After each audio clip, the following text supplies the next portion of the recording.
Hi everyone! So first off, I would like to discuss my level of knowledge and growth on being a savvy consumer throughout the course of the semester.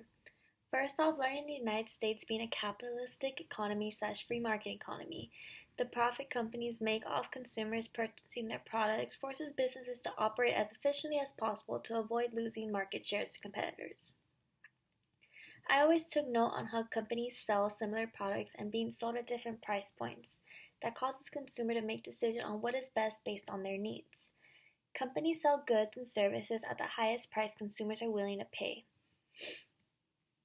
Throughout the pandemic, I have been shopping small to be able to help small companies grow, and most of the time the product is valued at cheaper price points to avoid losing customers to other big competitors. Having knowledge on free markets in the United States helped me become a smarter consumer. The United States is known to be a top tier of free market society, which basically means we depend on our economy to thrive. This was showcased throughout the pandemic. Our economy crashed when businesses began to close down. We were no longer thriving. We had to rush to open businesses back up before we entered into another Great Depression. The law of supply demand is showcased throughout the United States, and it is important I gain knowledge on this as a consumer. Products that are hard to get are valued at a higher price point because companies know out of desperation consumers will pay for it. Yet, if the product is easy to find from different competitors, the price will be cheaper because companies want to receive customers to their business and not lose it to other competitors.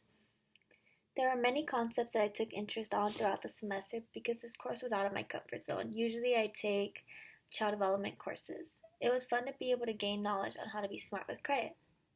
Credit is an important concept for individuals to have knowledge about because it plays a huge role into our finances in the future. Whether purchasing a car or home or needing loans, credit is a trust agencies give to be able to provide money or loans to an individual where the individual receives funds that they would have to repay back to the agency. Agencies determine whether you should trust the individual based on their credit score. I enjoy learning about credit because myself as a consumer is constantly trying to raise my credit score and is trying to gain knowledge on the factors that affect my credit score and avoiding credit card debt.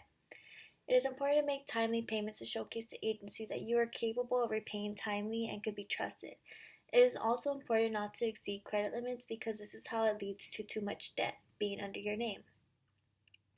Being a savvy consumer, agencies loaning money will have high interest rates. They will either be repaid or they will be receiving much more money back from the consumers.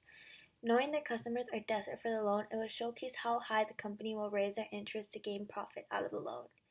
Before, I never understood how agencies make profit off loans, but in this free market economy, agencies are thriving off profit from the high interest rates. Learning about the negative impacts of being a cosigner opened my eyes to being careful on protecting my credit in the future. Although I personally am not a cosigner for anyone, I feel as it is important to know if the person you are cosigning misses the payment. It is your responsibility to pay the payment or else both individuals be affected. A second concept that I found interesting was learning about home ownership and the beneficial impacts of renting. First off, I found this topic the most interesting because in my future I plan on purchasing homes, renovating them, and then retiring, using the income for my retirement. So gaining knowledge on renting versus buying homes will help me in the long run because depending on the individual's financial situation, it will showcase what's the best option for them. Depending on location and renter's end goal, it may be beneficial to rent first to be able to save up for the house and one would want. While right now, living in California, it is an all-time high due to it being 42% higher than the national average to live over here.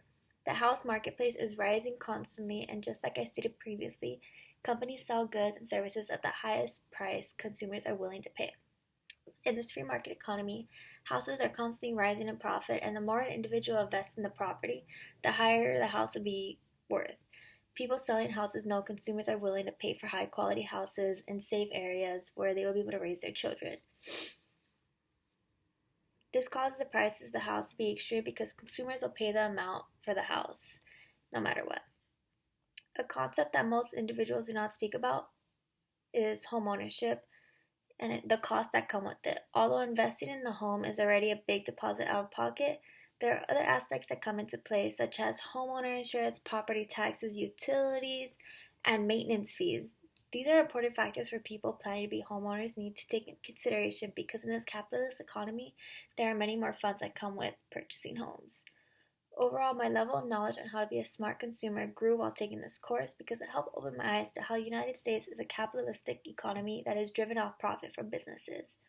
Learning about the concepts of credit and how important it is to begin gaining credit now to be able to help in my future and the benefits of renting versus buying helped me learn how to be a savvy consumer and helped me want to learn more to be able to help teach others that I wasn't able to, well, like what helped me learn throughout the courses I had access to.